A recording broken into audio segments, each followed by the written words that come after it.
I think I'm gonna wait just a few more minutes just to let folks join. So around like 11:05 we can start. Ariel, good to see you. It's been a little bit. Good to see you too. Yeah. How's your world? It's good. I'm enjoying the fall weather.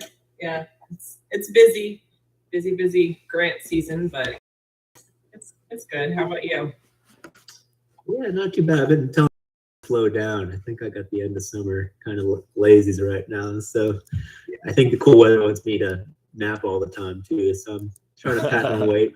My body wants to hibernate, all that stuff. Yeah. Start putting on more weight and everything. Yep. I'm gonna try something different this year, man. I'm gonna actually get me a bike. Yeah. I'm gonna get me a bike, man, and try to ride around the park or something, man. Yeah. It's like when the springtime come, oh my gosh. I had hurt my back at the beginning of the spring. I was like, man, those winter breaks will get you.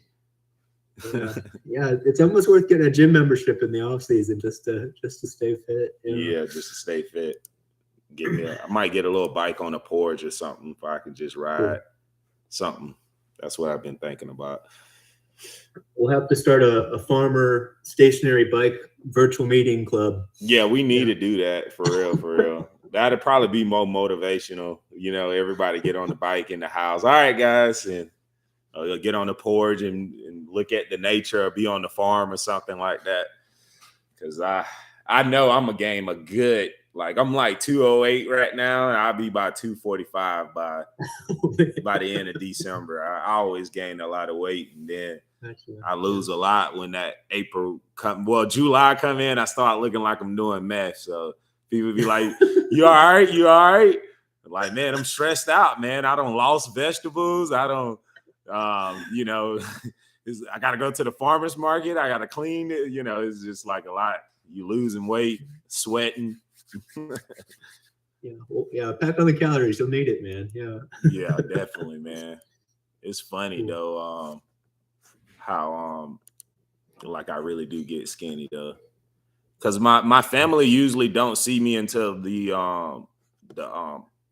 winter time, and the majority of them been seeing me this summer, and they was like, "Are you all right? Are you okay?" Like I'm like, "No, you never see me in the summer. That's why, like, you see me when I take a break." And I be good and fatten up, you know, don't eat some Thanksgiving and Christmas and Awesome. Well, Sarah, I think, is that everybody just about? I think it is, and if anyone's missing, they can just hop on as we Lucy. talk.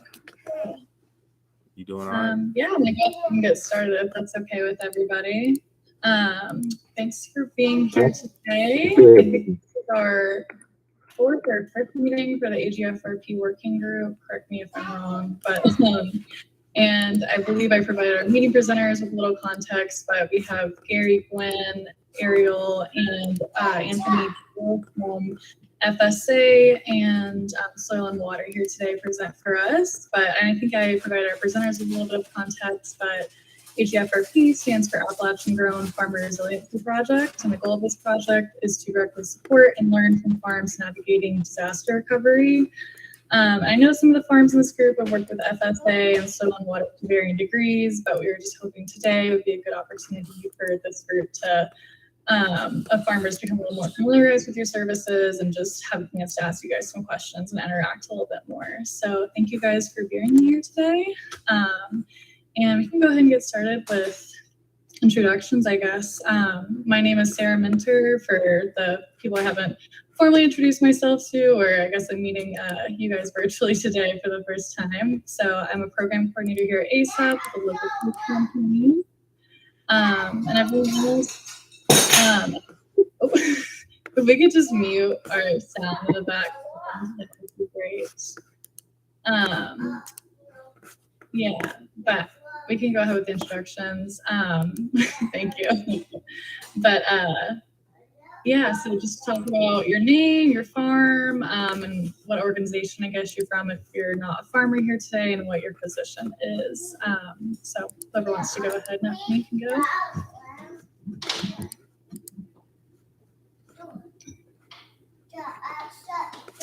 Ariel, do you want to introduce yourself? Yeah, sure. I am Ariel Zijp. I'm the Farmland Preservation Manager for Buncombe County Soil and Water. So yeah, deal with a lot of, get to work with a lot of our farmers in Buncombe County and help them protect their land from development. I live out in Madison County and have a little piece of land where we grow a bunch of stuff, and yeah, happy to be here.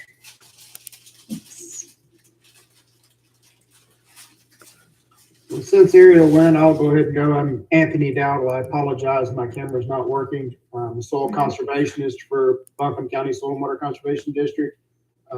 Administer some of the cost share programs here, provide some technical assistance.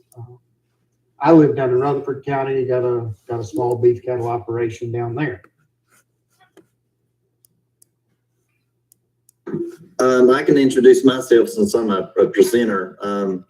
My name is Guinn. I'm a farm loan officer with the Farm Service Agency. I'm located in Henderson County. I live over in Edneyville, so I'm over in the apple country. But I'll be presenting, the farm loan program and a little bit of an overview of the farm program. Thanks, Gary. Do you want to go, David? Yeah, sure. Good to see y'all. It's been a little bit. Hope your season's been well. Maybe we can have some one-on-ones after in the future to just check in, see how everything's gone. I'm David Smiley. I am campaign program manager. Yeah, do a little bit of everything in the local food campaign and try to keep the wheels on.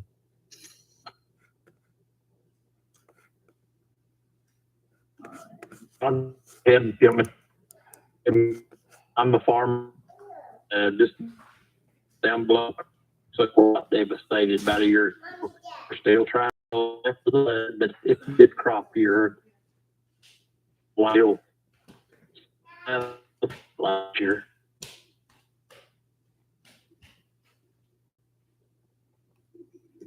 Skipper, you're coming through a little bit broken. You might try to turn your video off and maybe your audio come through a little cleaner just so we can at least hear you. That better? Yep. Mm-hmm.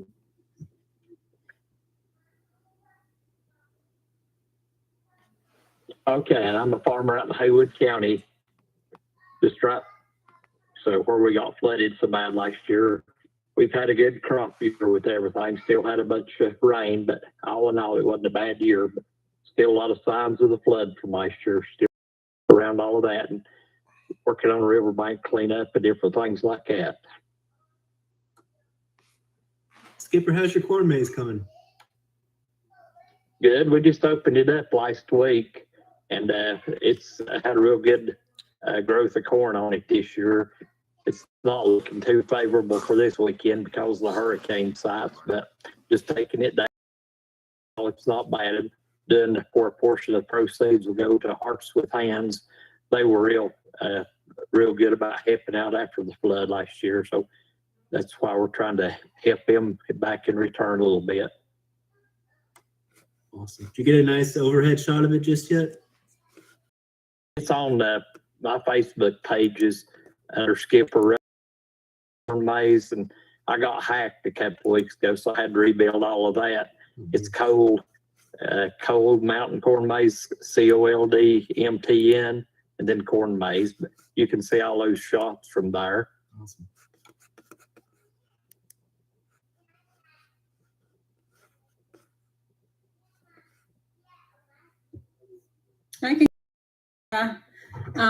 I am half owner of Saturnia Farm. We are mostly a little specialty nursery. We grow a lot of native plants, native fruit, and just perennials and grasses, and some specialty willows. And we grow just other specialty crops. We didn't really do them this year, but before Fred came through, we had cut flowers also, and pumpkins and garlic, but we just kind of scaled back for this season and focused on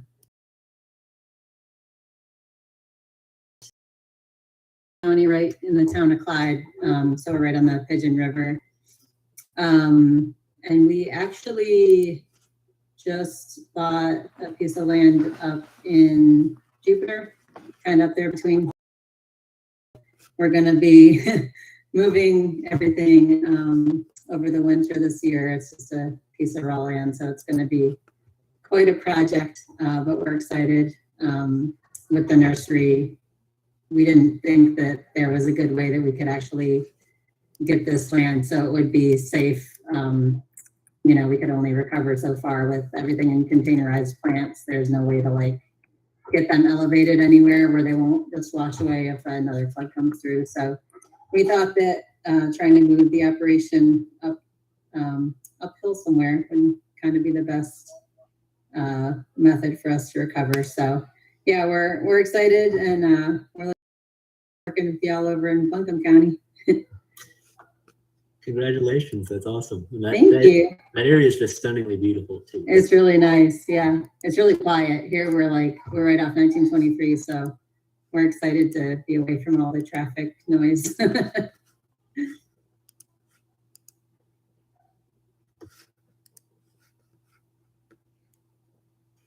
Hi, my name is Lynn Morris Kahn, and I own a farm in McDowell County. We grow heirloom tomatoes, and this year we are putting in another high tunnel and starting to work with some value-added tomato products. So that's kind of where we are. Sorry for no camera. I've just come in from playing with my Anatolian shepherds, so I'm all dogified at the moment.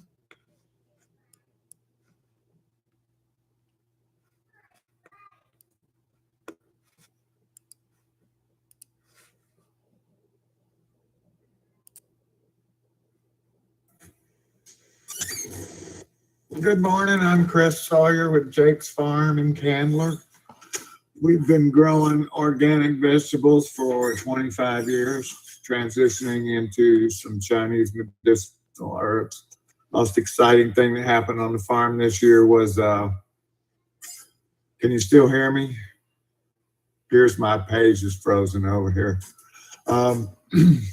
Was participating in genetic trial on the organic field grown versus conventional tomatoes, and I'm happy to report that we smoked them.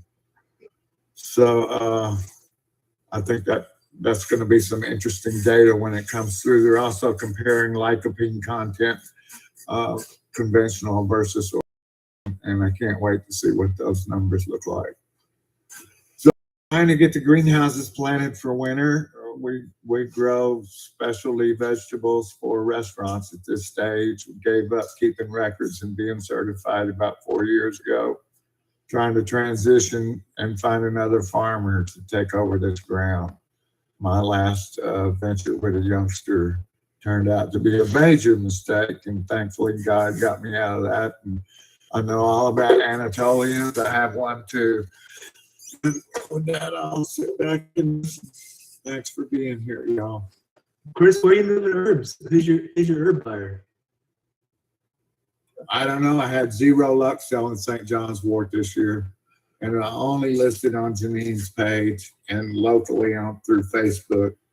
I had two people come out and harvest, but St. John's wort's unique in the fact that it has to be used fresh. So you can't dry it and sell it. We'll be digging red root sage in the next couple of weeks. I'm in the farm meeting, y'all. And get that dried and let y'all hopefully listen be in able what to we talk about in our farm meeting right now. So there's gonna be some real important information, y'all. Hey y'all, how y'all doing? I'm Malcolm Banks. I'm out of Franklin, North Carolina. We're a family small farm, and basically we used to, we still grow vegetables, but we are more going towards like cattle and animals and stuff like that from having the flood thing the last year or two. We basically want to focus on fixing those microbes in the ground. So we basically like trying to replace our property with livestock at the moment. And we building like different stations. So we'll be able to move these animals around, and we can still use garden space at the same time. And they'll also be able to like protect our protect our crops and stuff. We basically probably about to be heading more into the big share market with meat. We are sold out of all our shares right now as far as like half of cows and whole cows for 2022. So we working on our July orders right now. And ASAP played a big part of it to get us motivated to go with the animals and stuff like that, because we had to use that extra income to go buy fence posts and stuff like that, to buy goats and stuff. So we started off with the goats, and then that just motivated us more to just be like, hey man, we might well push forward and put some more animals on here. So we went more forward with animals by having a little bitty extra help of income coming in, like $1,000 check to go towards like fence posting, because fence posting is the most expensive thing starting off if you want to do animals and stuff. Like, we had the space, but we didn't really have like that extra income to put towards building our fence. We spent a lot of extra money, but it was still good to have that help. And I just wanted to put that out there, guys. I can talk all day. I'm sorry. All right.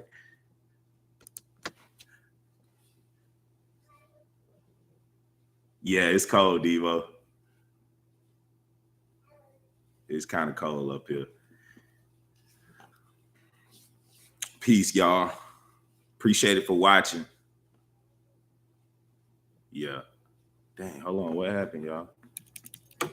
We got Cassie and Aaron left. Whoever's feeling brave. Hey, y'all. This is Aaron Greer. I work for my wife out here, Gain and Ground Farm in Leicester. We grow vegetables, sell them at the tailgate markets. This season's been pretty good. It's been all right so far. So yeah, appreciate y'all's time and all that.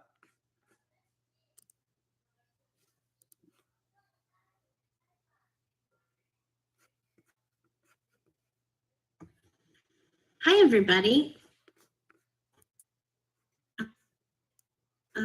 Hopefully area.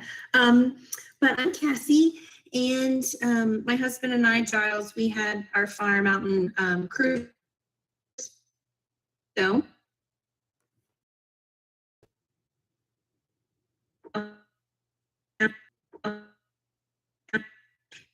And we're super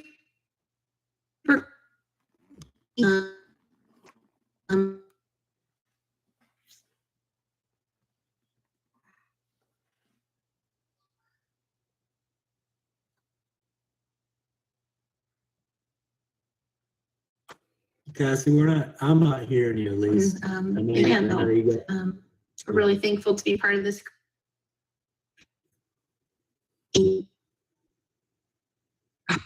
All right, maybe I could try it on my phone, but so listen, guys, all the farmers introducing themselves. So we're y'all listen just in, and we're gonna start talking about soil erosion and different type of things. So new little got a flower lot of and people in here, herb. Actually work for like the Department of Agriculture. Then you got a lot of people work with us. We're happy to have some nonprofits. Then things you got a on lot the of ground places now. like farmers and stuff like that. So you're gonna hear everybody tell their stories and stuff like that. Make a new Everybody just introducing themselves right now, but we're gonna get into like full details and stuff like that. So you're still kind of cutting in now. class. As long as you can hear So us, I feedback, think man. we'll be okay for the rest of the meeting. Or if you have any questions, just drop them in the chat. If your sound isn't working, but I think that's everybody. Yeah, so thanks for introducing yourselves, guys. I think we're gonna go ahead and get started with presentations and just followed by some discussion. And presenters, you guys can just call it out if you guys want questions before, during, after your presentation, whatever you prefer. I think, Gary, I was gonna have you go first, if that's all right with you.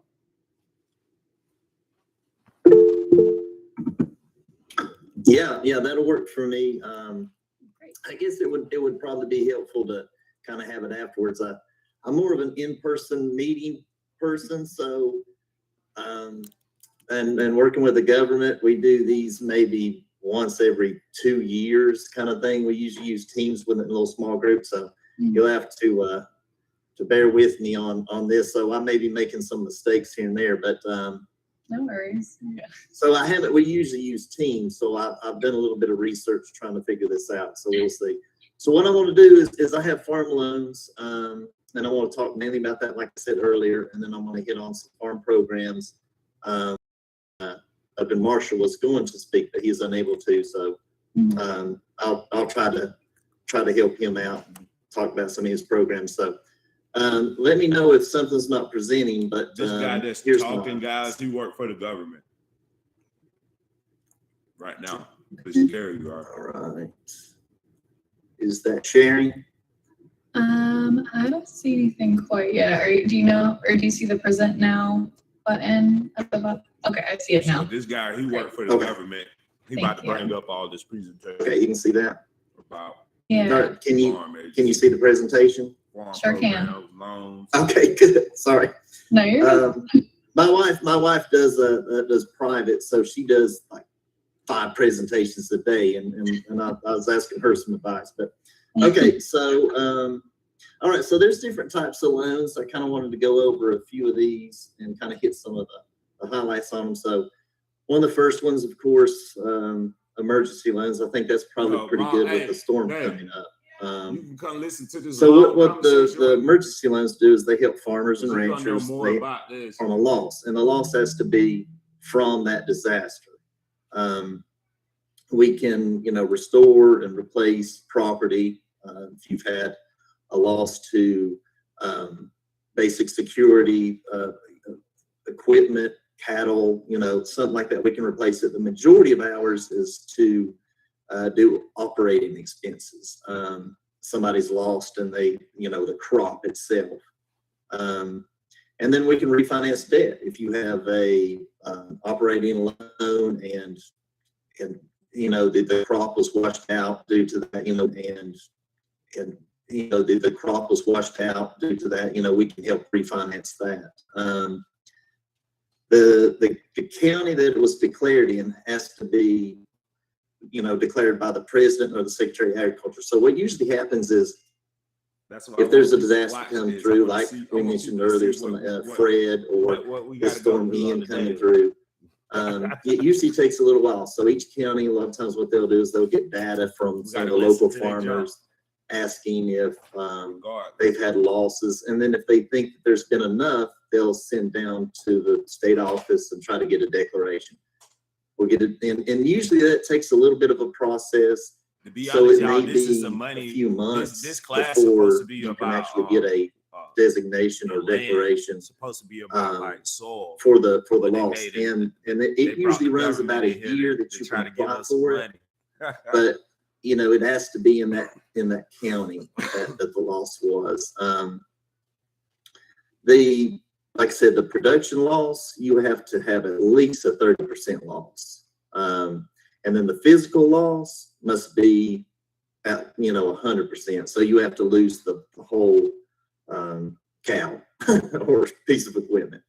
And we can go up to $500,000 on those. So just to kind of tell you the difference, and I'll get into the operating loans, but some will say, what's the advantages and what's not? Emergency loans, typically, you have to show that you're a loss. You have to prove a little bit more with those.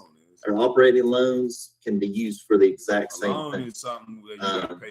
So, and rates are kind of different. So where rates have been lower, it's actually been better for operating. But with rates rising, emergency loan may be a better option. So there's really two main ones that we do primarily, and one is farm and one is farm ownership loans. So pretty much farm ownership is anything dealing with real estate and land. So if you're wanting to purchase a farm, you want to enlarge a farm, construct buildings, other improvements, as mentioned earlier, fencing, wells, roads, septic, and then we can pay closing costs. So we do 100% financing. So we don't require, you know, a down payment, and we can go up to 40 years. Typically, we want to make sure that that's needed. If you have comfortable cash flow, the lender would say, in a lot of cases like this, is the lender, they may say, well, you're strong in income and equity, but maybe your credit history is a little lower than what we'd like your credit score.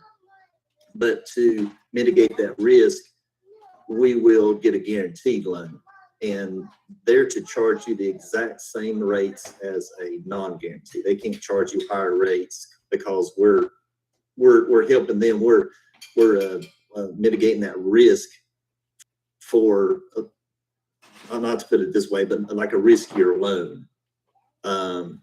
So what we would do is, if it's a beginning farmer, we can back it 95%, non-beginnings 90%. So just easy math. If they make a loan for $100,000 and it doesn't do well, and they sell it and it pays off everything except for $10,000, we're going to pay them $9,500. So it's a really good program to try to get other lenders to push money out into the community, because we have limited funds. We have limited funds, limited resources. We cover multiple counties. We can't handle the volume commercial lenders can. So it more pushes them to lend. All right, the next is operating. This is the other one. So where we have the land with the farm ownership, the operating. So there's really two types of operating loans. There's an annual and a term. So normal operating expenses, that would be an annual, and that typically would be 1 year.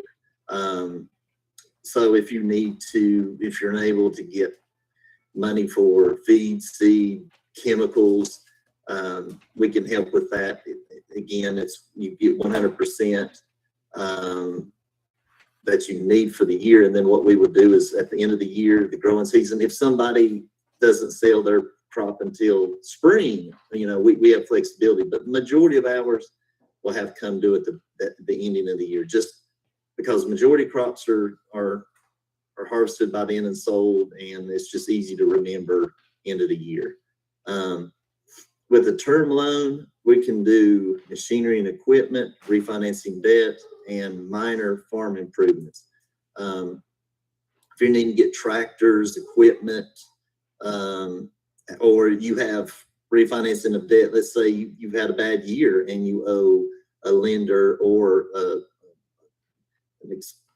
company that does expenses like Coastal, something like that, you could come to us and say, you know, we're not able to pay this year. We're having a tough time. You know, we need it to be refinanced for us to continue, and we can refinance those and turn those out over 7 years.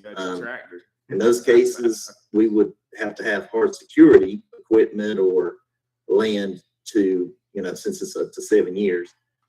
Minor farming repairs and improvements, those are things that you couldn't build a house. You know, you wouldn't want to with a 7-year loan. But if you're wanting to do fencing, is a good one of those, a well, septic, you know, small structures. I would look at, you know, something that's just minor. We can go up to 400,000 on our direct and our guaranteed, you know, 1825. Those guarantees are a lot, and that's the total amount for farm ownership, operating loan, all that. So typically we don't have that amount. We don't reach that amount unless it's poultry. I've done a few poultry, and you know, they can get expensive. But all right, youth loans. So this is a unique program that we have for the community. We have a few applicants each year. A lot of times it's a program to help young adults get into farming and get an interest in farming, because of course we want to continue farming so that we can eat. So it's really, you have to be between the ages of 10 and 20.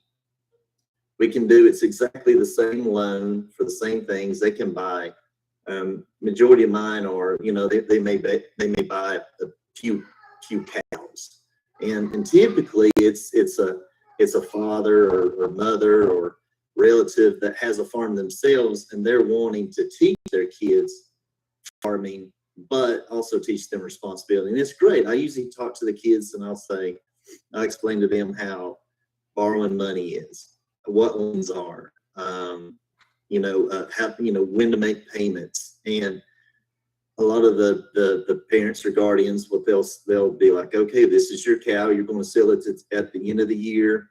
You need to pay the loan. So we can go up to $5,000, but they do have to be sponsored by a project advisor.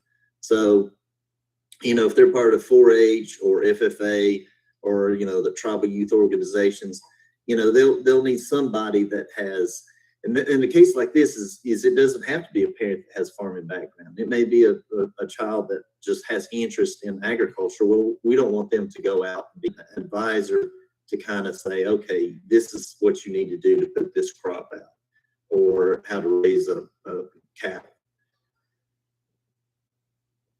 So this is kind of, with our program, we're unique from the commercial lenders since we're a government agency. So we have a lot of Lgbt requirements that most lenders don't.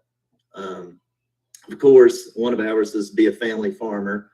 It has to be a family-sized farm. We're not looking at huge corporate, massive commercial farms. So we look at it as a family farm. That doesn't mean that you can't hire labor employees, but it more means that you have to be making decisions and doing a considerable amount of the labor. You have to have satisfactory credit history. We don't look at credit scores. We're not allowed to, actually. So what we do is we look at your credit history. It's like, but in this is that somebody may have a low credit score because they have a lack of credit, or they have a large amount of credit, but they still make their payments. So what we're looking at is just if you're making your payments on time, credit worthy. We're not worried. I actually have had a couple of applicants had a 0 credit score. Well, that's fine because they have no bad credit. They have no credit, no bad credit. Of course, a citizen of the United States, you can also be a qualified alien under the federal immigration law. You have to be able to get credit elsewhere. This is probably one of the most unique ones, is that we're not in competition with commercial lenders because it's not fair to take business away from the private sector. So we're there more of a backup to help farmers get started. And our goal is to kind of a stepping stone. Like if you're unable to get credit at another lender, we help you until at some point in time, we'd like to see you graduate to commercial credit.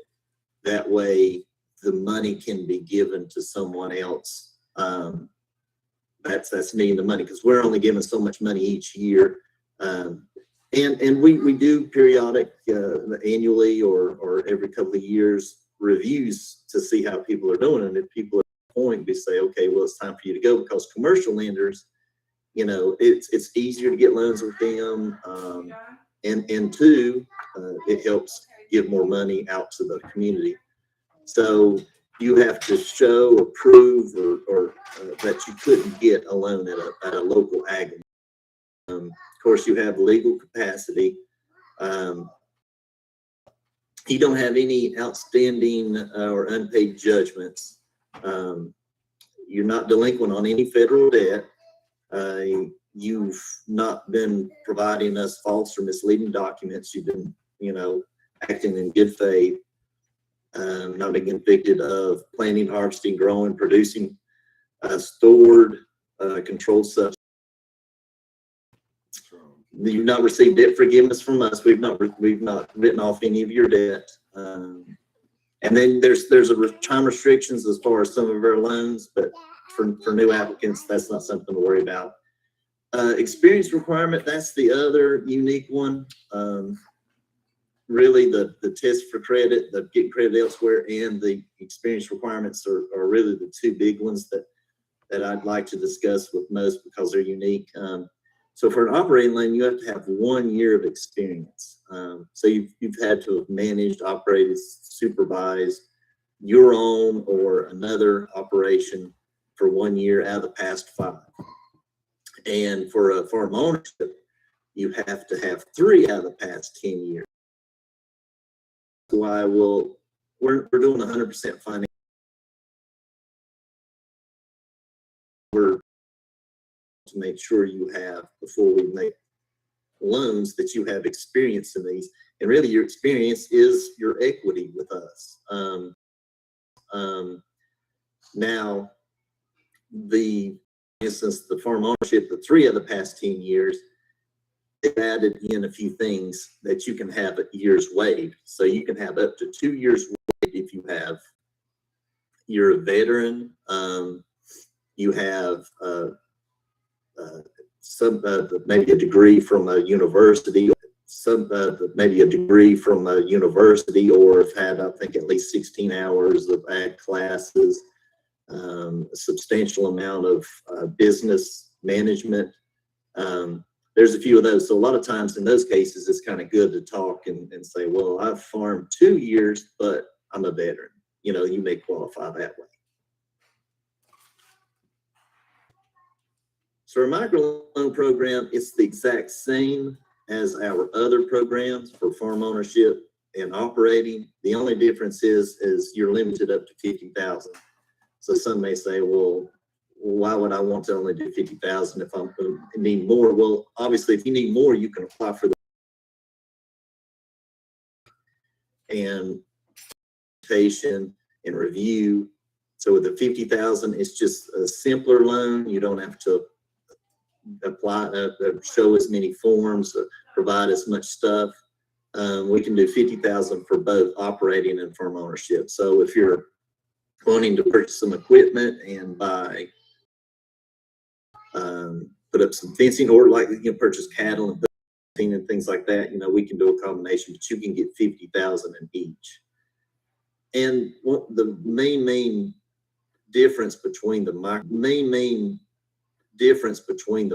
loan and the regular direct loans is you don't have to have the 1 year of farming experience. 1 year of farming experience for an operating loan if you have a mentor that's willing to look over your operation, or that's willing to look over your operation and help supervise. So if you have no experience, but you have a local farmer that does cattle and you want to do cattle, then you can ask them, would you be my mentor to kind of help me? Or you want to put out tomatoes, can you help me during the year to make sure I'm doing it correctly?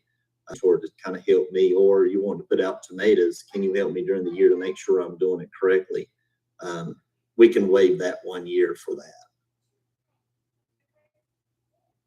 So our district covers from Wilkes all the way down to Rutherford and west. So Melissa Hodges, she's the farm loan manager for our area, and she covers, as you can see, Ashland, Annie, Wilkes, Caldwell, McDowell. She covers kind of the more northeast.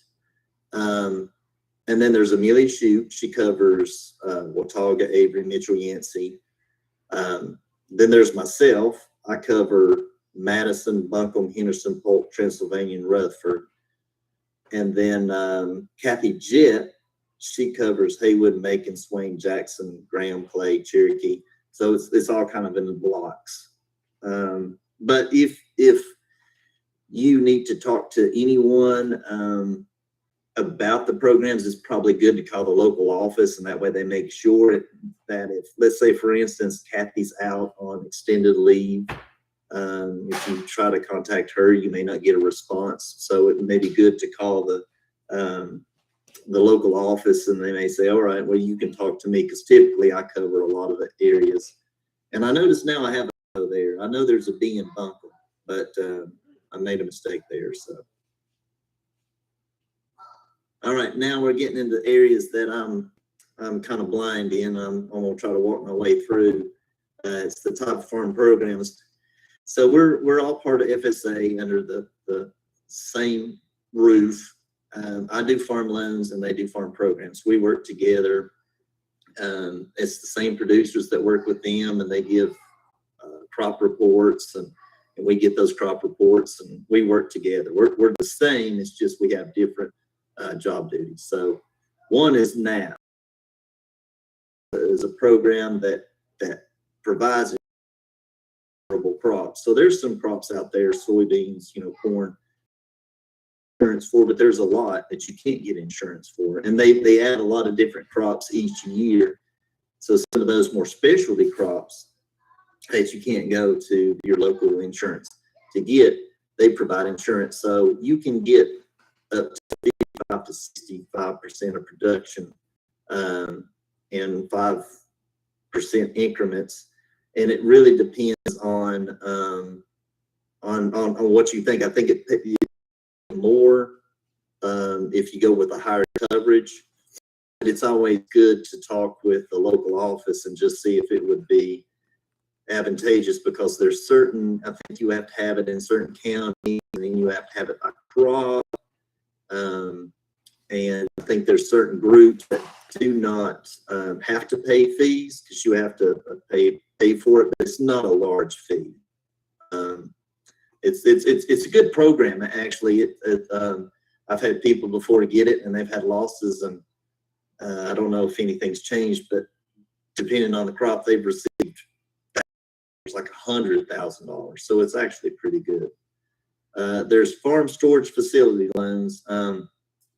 You go through the farm program. I do the financial analysis part, but the incentive for the farm storage is it provides a lower interest than ours that you couldn't get credit elsewhere. So anybody can get it. You can construct, upgrade, on-farm storage, handling facilities. I know a lot of people have done, you can do storage and handling trucks.